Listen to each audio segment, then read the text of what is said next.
theology. I mean, you can scream and you can bully and try to cancel people, but ultimately, facts are facts. Science is science. Now, gender is a different matter. In a free society, you can identify, frankly, as whatever you please. That doesn't mean the rest of us have to buy into it, or that society has to change all the rules to suit your latest identity, whim and fancy. Like the debate over what a woman is, gender self-identity is also going completely bonkers. British police forces are now allowing suspects to choose from 67 genders. I mean, imagine being the guy, person, who has to make the bar charts for crime statistics. Meanwhile, prison officers are told to use whatever personal pronouns inmates decide they want to be called.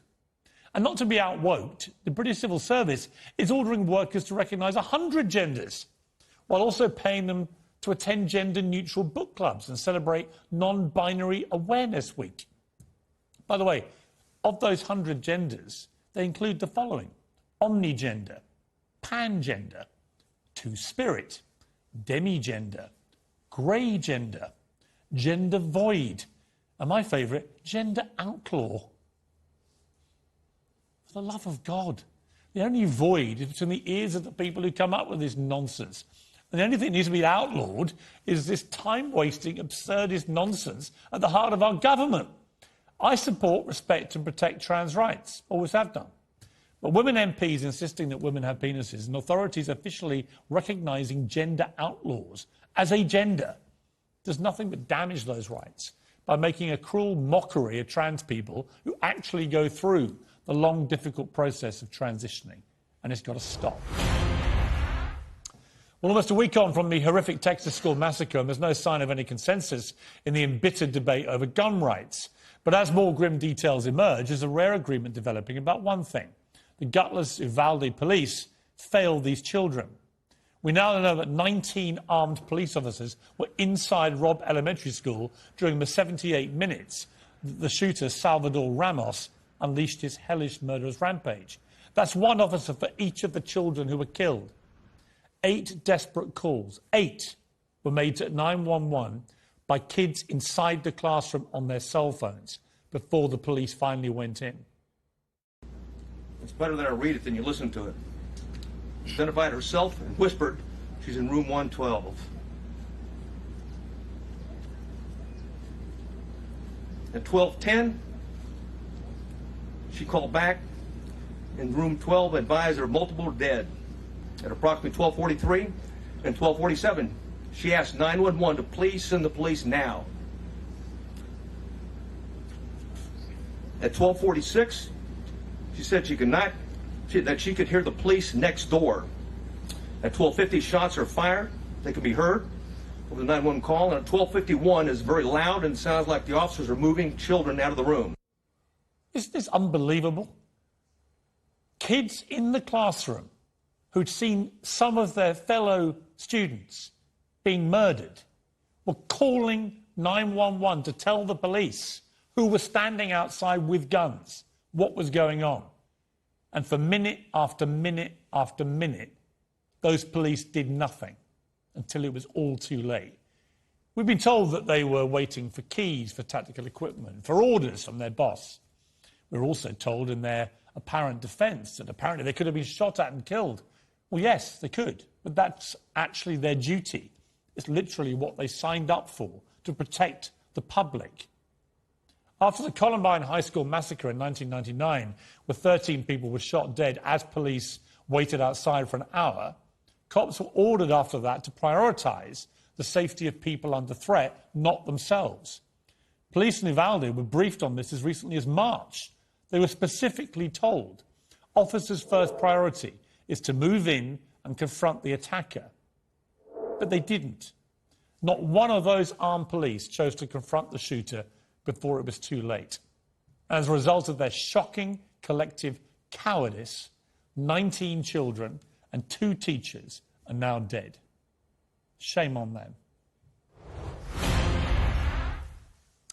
We'll bring out the bunting. Ready the Victoria sponge. Cover everything in the Union flag. It's almost Platinum Jubilee Street party season. But no, Not if the fun police have their way. 15 million Brits are preparing to celebrate 70 years of the Queen's reign this weekend with a mammoth 4-day traditional Best of British street party. But Killjoy councils are reportedly warning that 6 weeks' notice is required for a road closure. So the multitude of neighbourhoods who missed or didn't even know about the deadline will be holding street parties which are now going to be deemed illegal. They're quite literally replacing our bunting with red tape. When did the land of hope and glory become a land of nope and boring? Come on. We've had dismal summers of life under COVID lockdowns, unable to hug our loved ones, and where finger food was frankly unthinkable. This is the perfect time for a massive party, a rare moment of national unity in respect of our greatest and longest-serving monarch. Once again, I turn to my late great friend, cricket legend Shane Warne, for the best response to party-pooping claptrap. And in this politically correct day and age, we've just got to be a little bit careful, but sometimes just say, get stuff to the fun police. Exactly. My message to the British people is ignore these pen-pushing Jobsworth. Get out there and celebrate our Queen like you've never done before. I regret to say I have a trigger warning.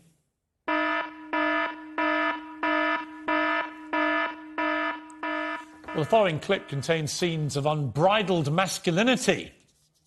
I know what... Those are your pilots. Anything happens to them.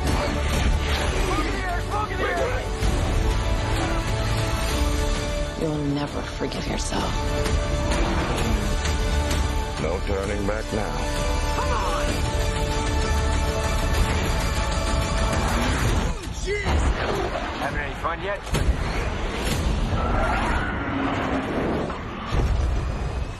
I know, wokies, I know. All that raging testosterone, it's all so toxic, isn't it? Problematic, primitive, arrestable even. Well, it's also turned out to be staggeringly popular. Yes, the long-awaited sequel to Top Gun has racked up box office sales of more than $248 million in its opening weekend, smashing post-pandemic records and easily becoming the biggest hit of Tom Cruise's already stellar Hollywood career. How can this have happened? After all, it's a jet-fueled, balls-out, supersonic rampage in which cocksure guys drink, fight, disobey orders, ride motorbikes without helmets, bond over fixing engines, bottle up their feelings, bail out their mates, play macho topless beach volleyball, get the hot girls, and kill all the bad guys. It even bravely sticks two fingers up at China by refusing to remove the Taiwan flag from Maverick's jacket. This is a movie for people like me who regularly moan they don't make movies like that anymore when I watch the great man-celebrating films of the 70s and the 80s, and we're loving it. I took two of my sons to see Top Gun Maverick on Friday. It was the best escapist fun I've had at the movies since 1986, when I was 21, and I went to see the first Top Gun movie at the cinema 10 times in 3 weeks. The main reason I loved it, because I came out feeling better than I went in. When was the last time that happened at a cinema? And I also felt proud to be a man, and of masculinity, rather than ashamed of it, as the feminazis constantly want us to feel. Don't get me wrong, some men are awful, but, spoiler alert, so are some women. And some forms of masculinity are toxic, undeniably. But Maverick reminds us, as the box office sales prove, that sometimes good old-fashioned, non-toxic, chest-beating masculinity is just what everybody wants and needs. Well, talking of epic comebacks, they don't come much bigger or more redemptive than that of the Queen's favourite jockey, Lester Piggott, who died yesterday at the age of 86. The undisputed king of horse racing spent a year behind bars for tax fraud in 1987, before getting back in the saddle in 1990 and winning the Breeders' Cup in America days later, aged 55. Over a career that spanned 46 years, he rode 4,493 winners, was a champion jockey 11 times, and he won a record 30 classics, including 9 derbies. He was, quite simply, the greatest flat race jockey there's ever been. And if I were a betting man, I'd say we'd never see the likes of Lester Piggott again. Uncensored next have abandoned royal duties, but will Harry and Meghan try and steal the royal limelight from the Queen at the Platinum Jubilee? We're discussing that with royal photographer Arthur Edwards, who's written them an open letter.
Welcome back to Piers Morgan Uncensored with the Queen's Platinum Jubilee just days away now. Some have warned Harry and Meghan, the Duke and Duchess of Netflix, to put their own agenda aside for a moment and let Her Majesty have her big moment. Royal photographer Arthur Edwards, who's been photographing the Queen for nearly 40 years, has written an open letter in tonight's Sun newspaper urging the couple not to steal the limelight. And last night, a new documentary showed previously unseen footage from the royal family's home videos, giving insight into why the Queen is, in my view, the greatest monarch in our history.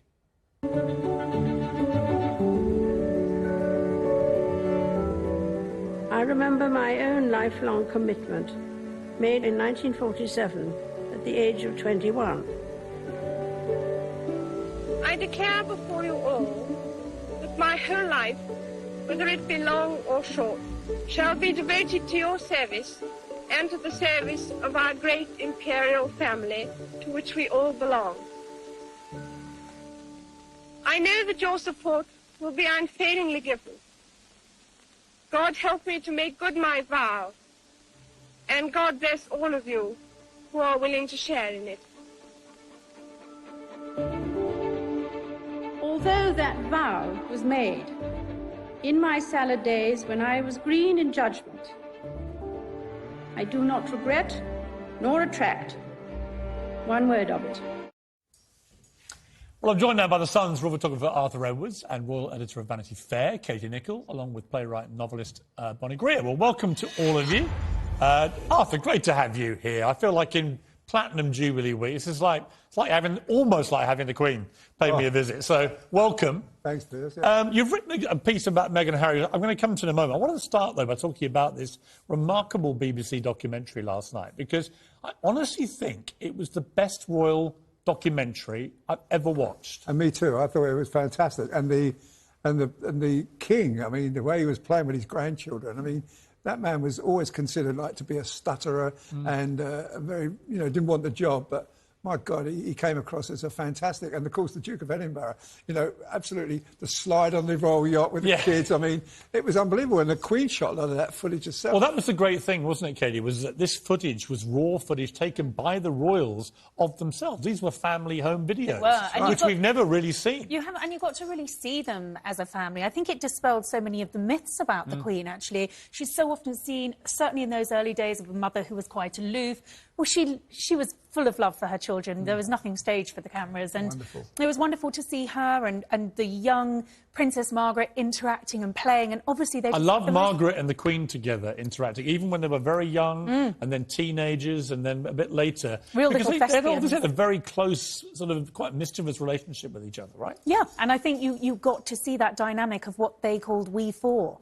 The Queen Mother and the King and these two young daughters enjoying the most wonderful life. But I think you're right about it being the best royal documentary. I mean, people might remember Elizabeth R and the royal family. Probably not. I know some of it's been... The power of this was the simplicity. It was. Of the home footage and then the Queen now narrating back over her own life. And then the pictures of Charles and Anne as tots, Amazing. And I mean, I work a lot with Prince Charles. And then I think about him like that, and it was just brilliant. And there was a great moment when they played a clip about her view of the Platinum Jubilee. Let's listen to this. I don't know that anyone had invented the term platinum for a 70th anniversary when I was born. You won't expect it to be around that long. Typically dry. Now, Bonnie Greer, before we get into probably slightly more incendiary territory with the royals, let's talk about the Queen for a moment, because I don't really care whether you're pro-monarchy, anti-monarchy in the world. You cannot but have respect for this woman who for 70 years has been on the throne, barely put a foot wrong in that entire time, and does exemplify the very things she talked about when she was 21, duty and service. Well, believe it or not, and good evening, everybody, believe it or not, my family was royalist. My mother certainly was. So I grew up with enormous respect for her. And if what you may not have noticed, no one said it, the Queen's changed her accent.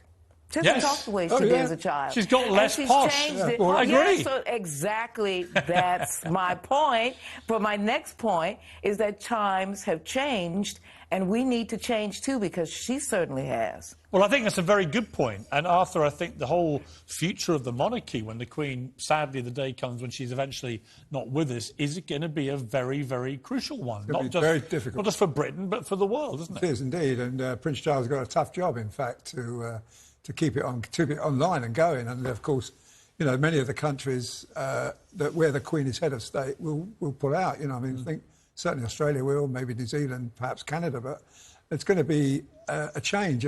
But the Prince of Wales will cope with that. He said when we left Barbados last year, when they gave up the Queen, he said, well, it's what they want, and that's fair enough. So there will be changes, but and the Prince of Wales is already thinking about that. What he's going I think he'll be a much better king than some people seem to think. I think so too. Yeah. He's a lovely man, and of course he's tireless. And if you think very much, Piers, he's a visionary. You know, when he was 25 years ago talking about organic food and people called him crazy, and now every store you go into now has got organic food and complementary medicine, and everybody takes some sort of complementary medicine.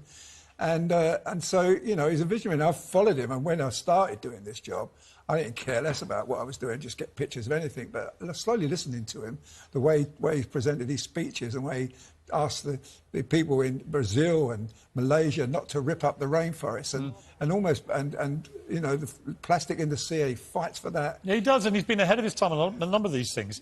Katie, we're going to see on the balcony on Thursday morning, the Trooping of the Colour, a streamlined royal lineup. You're not going to have Harry and Meghan or Andrew or the others who've been into dodgy territory in the last few years. You're going to have the main players. Yep. The Queen, and you have Charles and Camilla, and then you have Kate and William. And that's the line of succession there. But don't forget, you're going to have the Duke of Kent, the Gloucesters, the Wessexes, Princess Anne. It's really about the main event, isn't it? It is, but it's interesting, Piers, because when you think back to the Diamond, and you'll remember this as well, it was very much about the streamlined royal family. It was just the Queen, the Cambridges, Charles and Camilla. So I think this is very important to the Queen, that she is having an opportunity to thank those that she calls my substitutes, the people who have stood in. Well, the ones who've actually done the hard graft. They put the hours in. The ones, the workers, if you count the number of duties, these are the ones who put the yards in.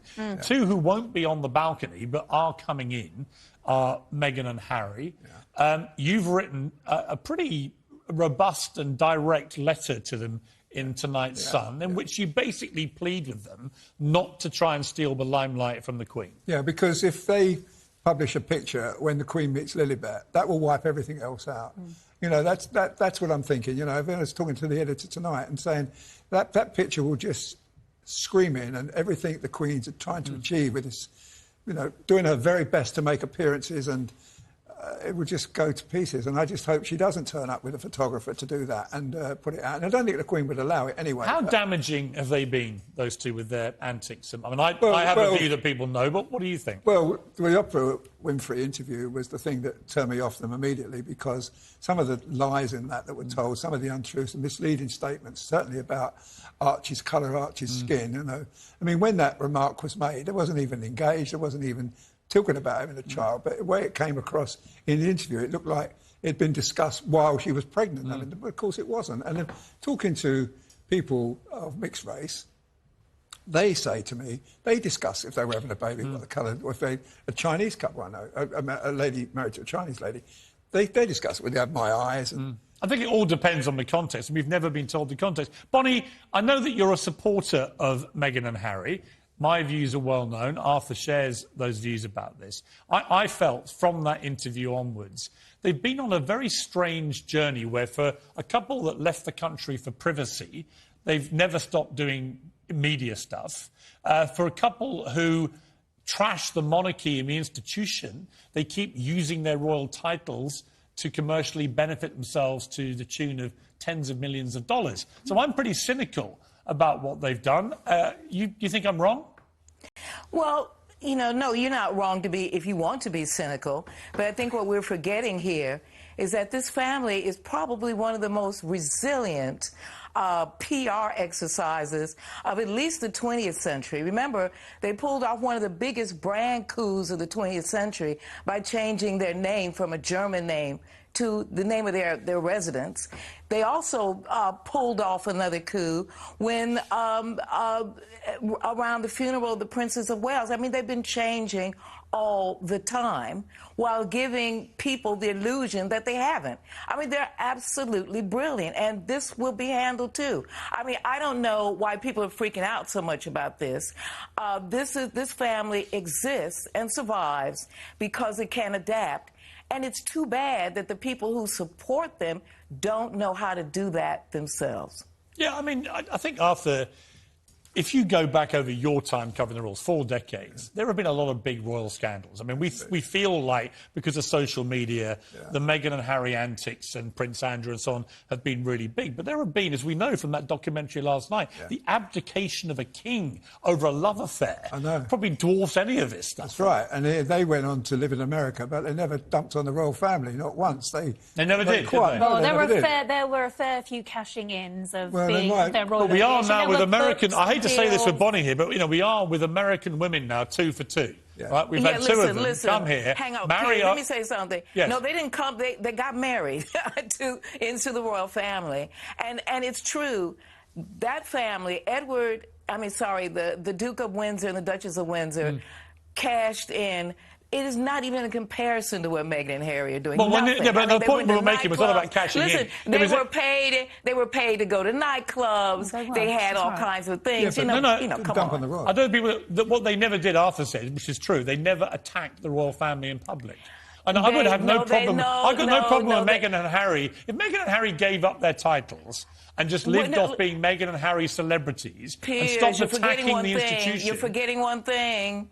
This guy gave up the crown. Yeah. He didn't have that was the coup de theater right there. So he already attacked the royal family, okay? That was done. And probably done for all time. Okay? Well, okay, so Katie, he didn't have to do anything else. Listen, Bonnie, you're making making good points, and I don't dispute them. Thank you. Katie, this goes back to my point to Arthur.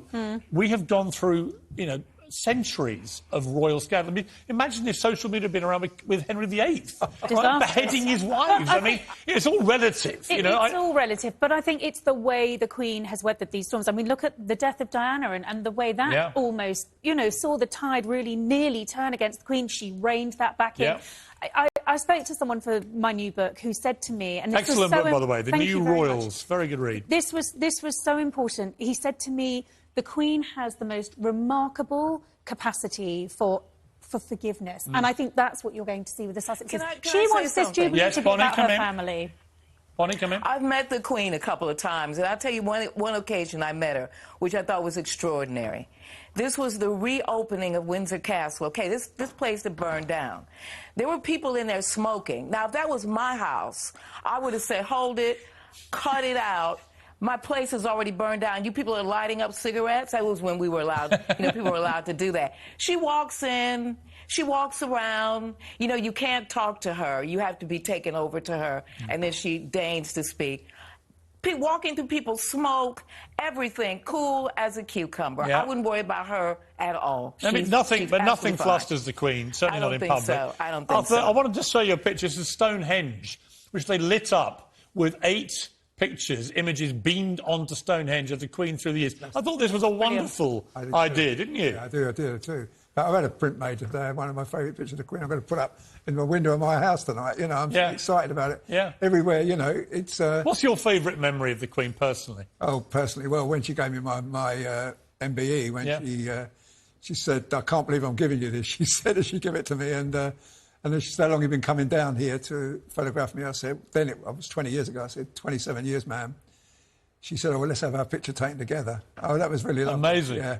And that really was moving. I've never forgotten that. And funny, as I walked away, Prince Andrew came up to me. He said, oh, what did you get? I said, MBE. He said, what does that stand for? I said, much bigger, expensive. Arthur, it's a privilege to have you. You're one of the all-time great royal photographers, and you still do it. And I won't ask you how old you are, but I know, and it's amazing, the energy and drive you still have for your craft. And thank God you do. Well, it's a nice job and nice people. I work with lovely people, so... Royal tours are always the most fun with Arthur. Of course. He makes them brilliant. Everything's more fun with Arthur. Katie, thank you very much. The new Royals is out now. Queen Elizabeth Legacy. In November. The Crown. In November, I'm sorry. It's coming out. You got it first. In November. First early copy. OK, cool. And Bonnie Greer, thank you very much indeed. That was quite civilised for us, I thought. No comment from Bonnie. She's not agreeing or otherwise. I did not. No, no. It was civilized because at the end of the day, they're going to come anyway. So that's that. You know, I mean, that's that, and it'll all be over. Bonnie, great to see you. Come back soon. Thank you, Piers. Thank you. Take care of yourself.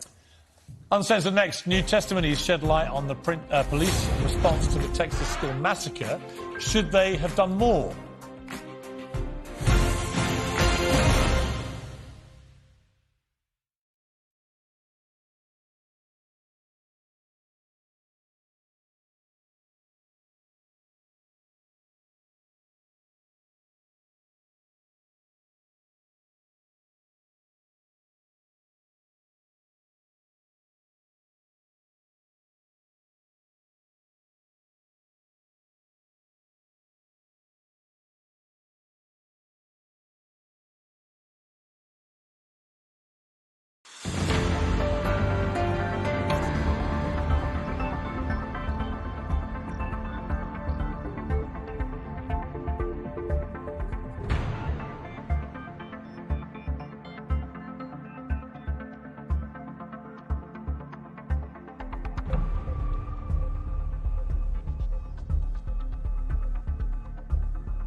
This is TalkTV.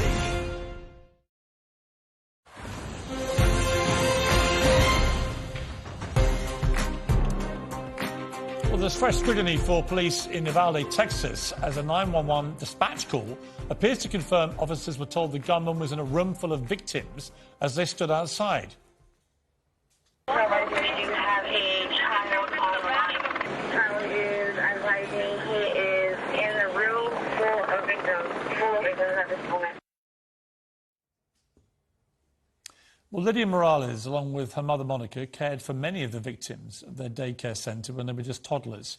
They now set up a memorial, 21 chairs with each of the names of each of the children and the 2 teachers who were killed on a white piece of paper.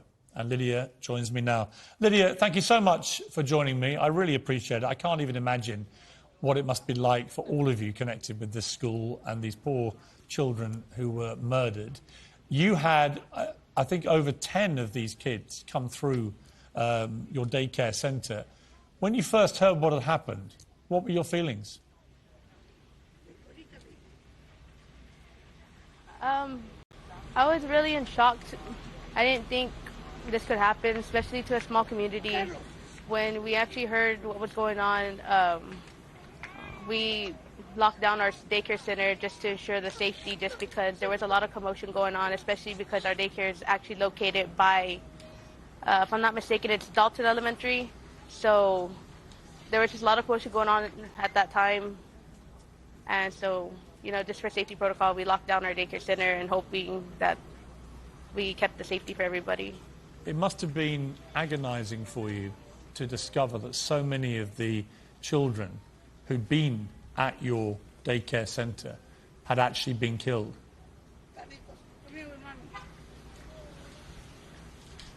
Yes, it was. And I also know, Lydia, that it's hard to think that these families are not going to be able to hold that they're not going to be able to hold their child ever again. Yeah, I mean, it's an incomprehensible atrocity. It's not a tragedy, because a tragedy implies somehow this, you know, this was accidental or something. This is a deliberate annihilation of young children by an 18-year-old who just decided to destroy their lives. I know that you were also personally close to Mrs. Garcia, one of the 2 teachers who died. She actually taught you. So this is very personal for you, isn't it? Yes, it is. She actually did. She was my 3rd grade teacher here at the school right behind me, Robb Elementary. I was here probably when I was like 10 as well, so a good 12 years ago.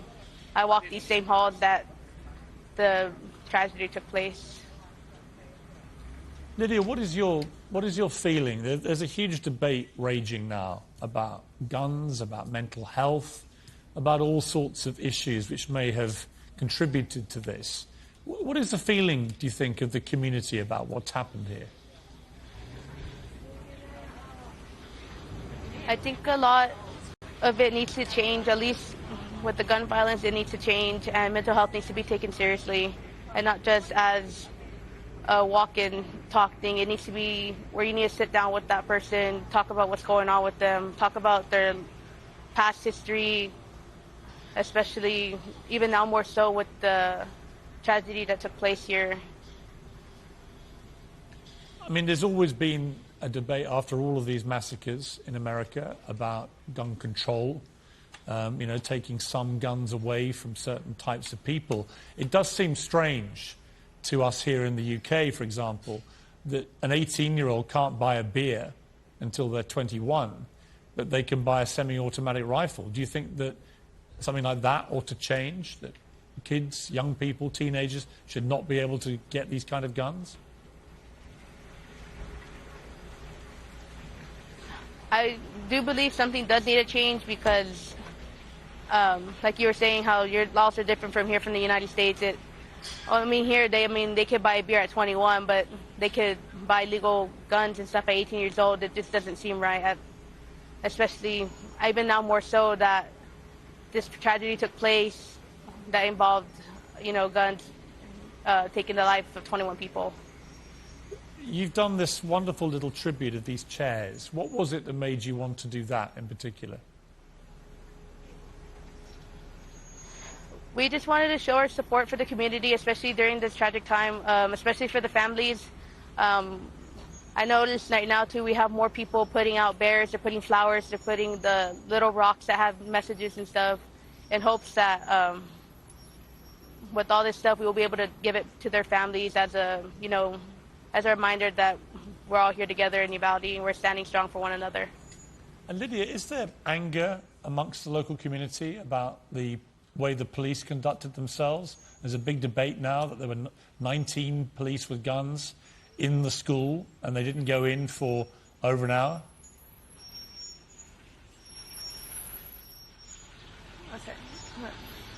I'm sorry, can you repeat that? I just wondered what your view is of the debate about the failure of the police to go into the classroom, given they were in the school for over an hour.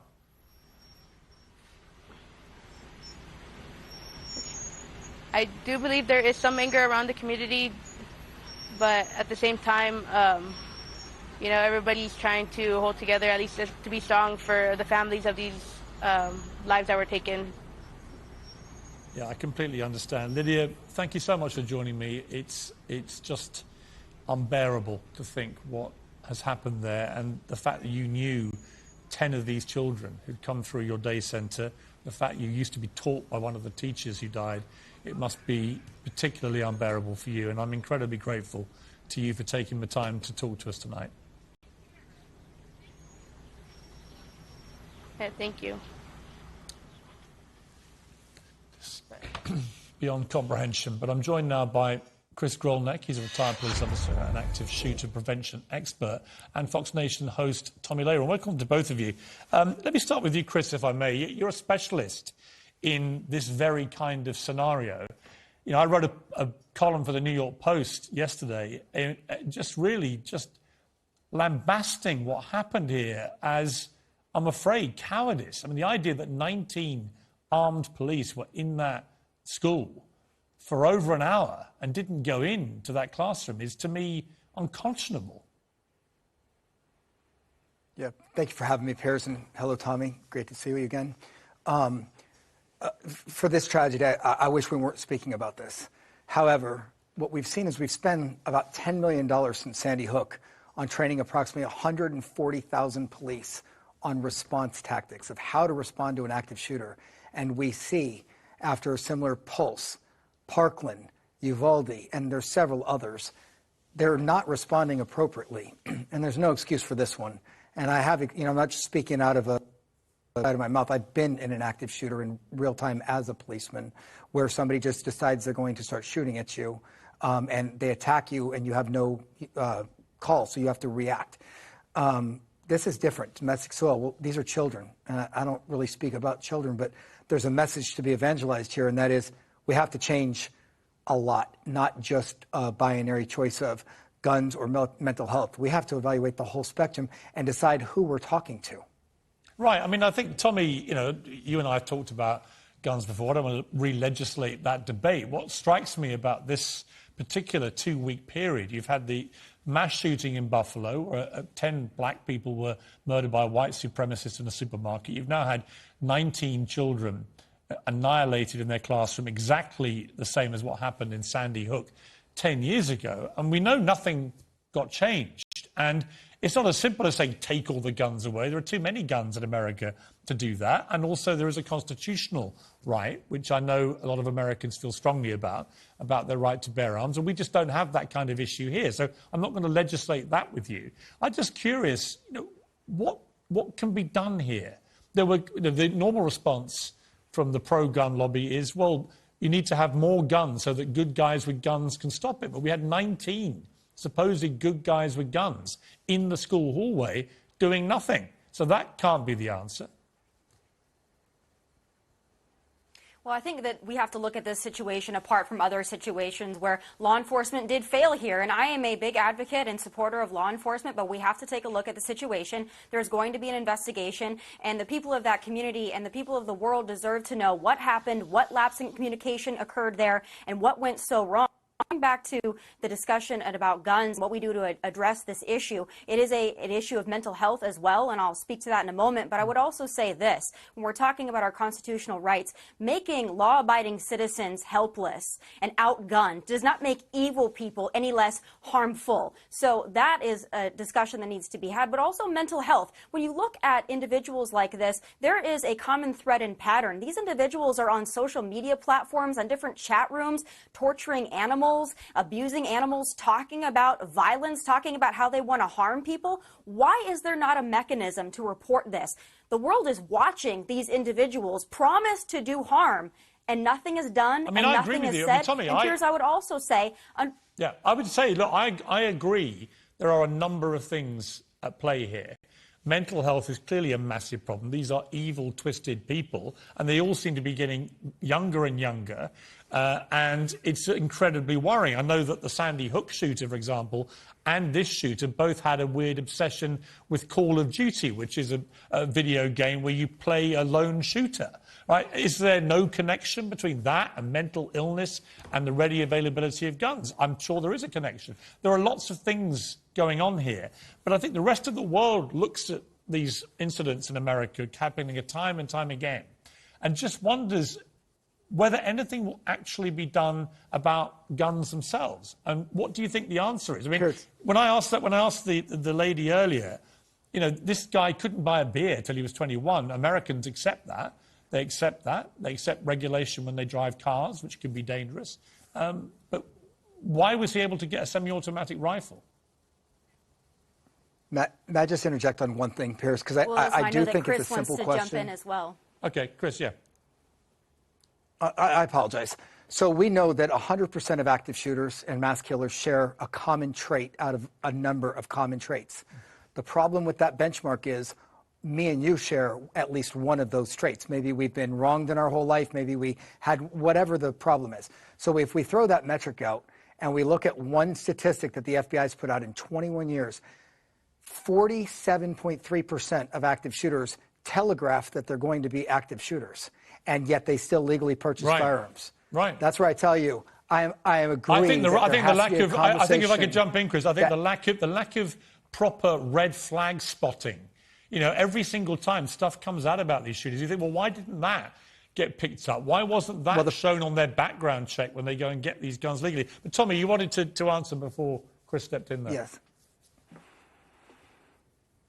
When I agree with Chris wholeheartedly, we also need to address some of the cultural issues that we have in the United States of America. And it's not just gun culture. It's also a culture of fatherlessness. It's a culture of young people falling through the cracks. And I'm glad that Chris is talking about some of these traits, because you don't see young women doing this. You see young men doing this, young men who are incredibly angry, young men who often share that common thread of not having fathers or parents in the household that are raising them correctly. So we're going to have to address a whole litany of issues. It's not just the gun. I know it's easy to go after the weapon, but there are millions of Americans who own firearms and who own what they call assault weapons, and they don't go out and they don't become mass shooters. They use them for home defense and protection. So there's bigger issues to be discussed here besides just the weapon, important issues that are a little bit more challenging, and that's why I feel that so many fail to address them. I think it is a very complex issue in America. You know, when Britain got rid of its guns after the Dunblane massacre in the 90s, we were not a gun culture country. Most people in Britain did not have a gun to start with. So it was a much easier thing to do and a much easier thing for all sides of the political divide to agree with. So it's very complicated in America. I completely accept that. Listen, got to leave it there. Chris, Tommy, thank you both very much indeed for joining us. Thank you both. Thank you. Uncensored next. British police allow criminals to self-identify their gender. Why? Discussing that next.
Prison guards asking inmates for their pronouns. Police allegedly allowing suspects to choose from 67 genders. And the Labour Party at war over women can be born with a penis. Where does all this end? Joining me now to possibly help me is General Secretary of the Free Speech Union, Toby Young. Toby, I'm all for free speech, as you are.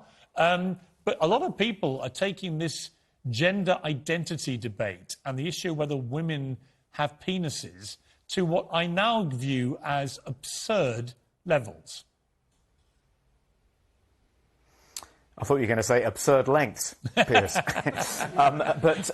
Yeah. No, I agree. I mean, the flip side to these various diversity, equity and inclusion initiatives, which on the face of it appear to be motivated by very good intentions, the desire to make marginalised, vulnerable people feel more supported and included. The flip side is often a kind of authoritarian intolerance for anyone who dissents from this woke groupthink. And we see this in the police. I mean, the police, as you said in your introduction, have now said to people suspected of crimes, including violent crimes, that they're able to identify as various different types of gender. And it's very important to allow them to do that, not to assume that they identify as male or female. The problem with this, the flip side of this, is that the police are increasingly investigating people for what are referred to as non-crime hate incidents, often involving misgendering a trans person or declining to use a trans person's preferred gender pronouns, a thought crime referred to as dead naming.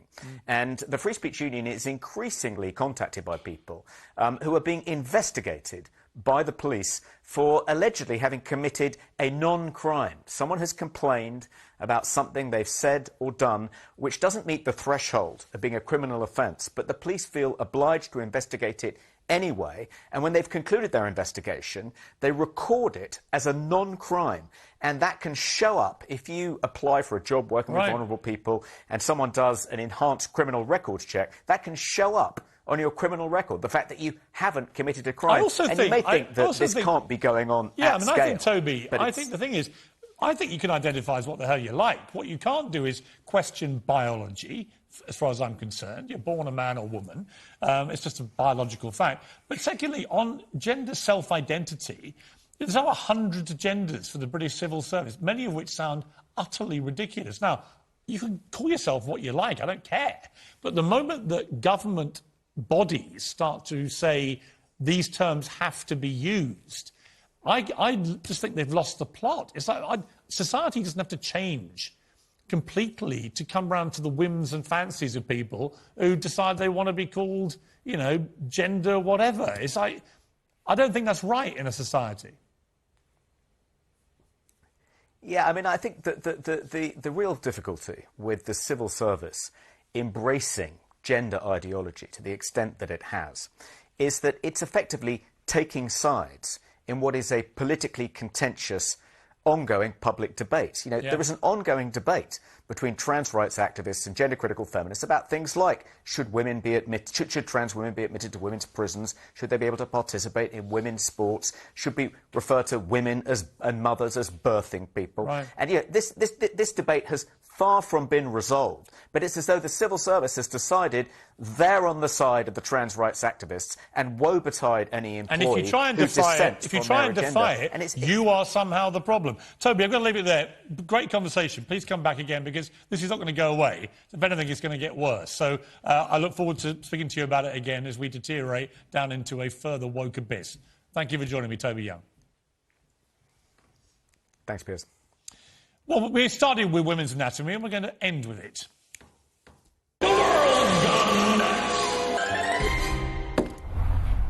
Forget about cornflakes. How about some raspberry-flavoured, uterus-shaped period crunch?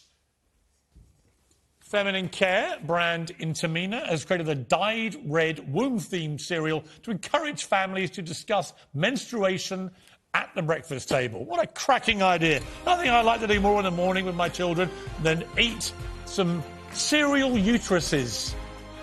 Good night, everybody. Remember, keep it uncensored.